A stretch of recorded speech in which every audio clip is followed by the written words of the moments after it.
На сайте DIAGNOSTDATA.ru вы найдете все электрические системы Nissan Titan II 2019-2024 на русском языке.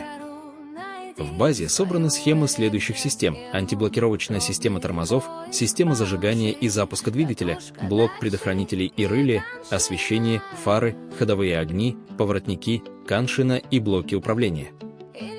Только электросхемы с письменным описанием расположения компонентов в автомобиле и номерами пинов разъемов. Все на русском языке, ничего лишнего. На сайте есть автомобили вплоть до 2026 года выпуска, даже самые свежие модели, схемы которых очень сложно найти в открытом доступе. Зарегистрируйтесь на сайте DIAGNOSTDATA.ru и изучите наши предложения по доступу к электросхемам вашего автомобиля. Если вы не нашли свою модель, напишите на адрес info@diagностdata.ru, и мы ее добавим.